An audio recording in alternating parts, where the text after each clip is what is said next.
pessoal, é o seguinte, Regina Duarte se afastou um pouco aí dos holofotes depois da derrota de Bolsonaro, mas vez ou outra ainda aparece. Normalmente aparece publicando fake news, sendo desmentida pelas plataformas, atacando o presidente Lula, que você pode ter discordância e divergência, mas ataques com mentiras e fake news, isso é lamentável, não importa o presidente. Recentemente ela foi vista catando papelão em folhas secas pelas ruas de São Paulo, aí começaram a questionar a sanidade mental da atriz, que revelou que isso é parte do novo trabalho artístico dela. Aí o Pedro Estraza, na Folha de São Paulo, disse o seguinte: Regina Duarte disse que entendeu o que é paranoia com Bolsonaro em Brasília.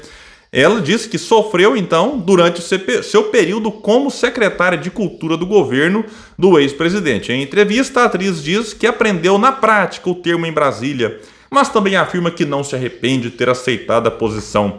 Abre aspas para ela. Acho que eu aprendi muitas coisas, fiquei mais safa, ela declara e diz mais. A lição é tomar cuidado, saber que a paranoia existe. Preste atenção nela, veja com quem você está falando, se cuide, se proteja. Duarte ainda comparou o período com sua carreira na Globo. A vida inteira eu fui muito mimada, então eu não esperava traição. Não esperava, vamos montar uma coisa aqui para desestruturar a Regina. E lá em Brasília é muito isso, conta ela desses bastidores. Que disse mais, você começa a perceber que a paranoia é um sentimento indispensável para você sobreviver em determinado meio. Você precisa ser paranoico, é uma coisa dolorosa, não sei se eu aprendi, mas eu fiquei melhor do que eu era. Eu tomo outros cuidados hoje em dia. A Regina Duarte atuou à frente da Secretaria Especial de Cultura entre 4 de março e 20 de maio de 2020. Foi um período muito curto, mas o suficiente para levantar muitas polêmicas na ocasião.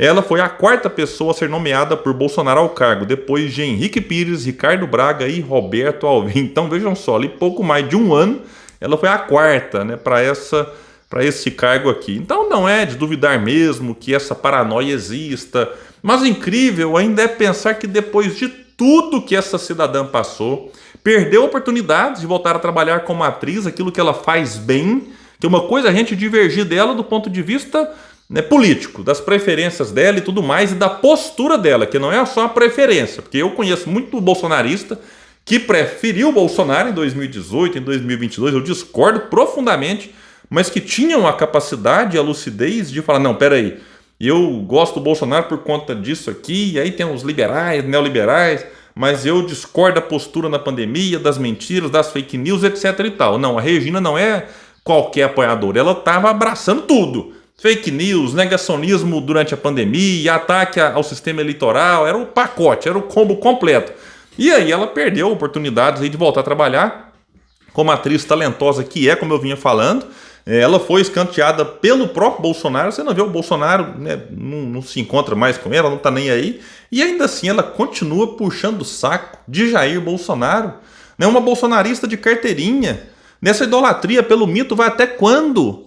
Onde é que vai parar isso? Será que algum dia o pessoal vai despertar, vai acordar do sono e falar, opa, nossa, despertei. Agora eu vejo que o Bolsonaro era um traidor, que o Bolsonaro é isso, que era aquilo, como alguns despertaram.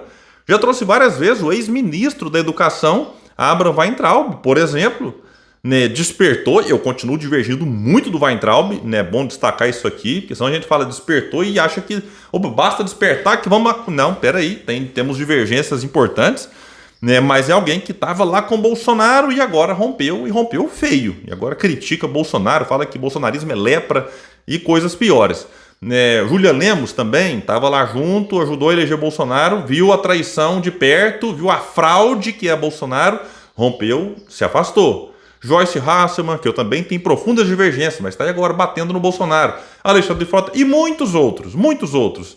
Bolsonaro teve 49% no segundo turno, não é porque ele é querido por 49%, é que tem uma parcela da sociedade que rejeita o PT, rejeita muito o PT. E aí o antipetismo faz com que a pessoa vote em qualquer um que não seja Lula ou alguém do PT. E como era o Bolsonaro, vai o Bolsonaro mesmo.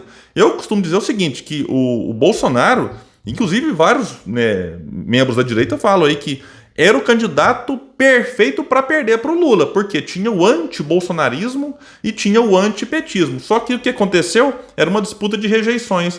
A rejeição ao Bolsonaro foi muito maior, porque da mesma forma que não temos 49% de bolsonaristas, Também não temos 51% de lulistas, de petistas.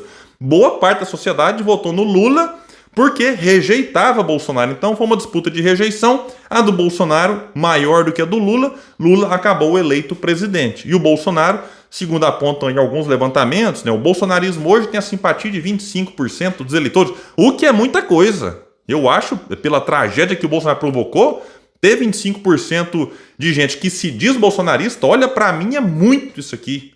É inacreditável. Mas e certamente a Regina Duarte está entre esses 25%. Bom, pessoal, é isso aí. Eu fico por aqui. Quem puder, compartilhe o vídeo, espalha. Vamos trazer mais pessoas para esse espaço, porque aqui nós lutamos por um Brasil melhor. Valeu, gente. Até mais.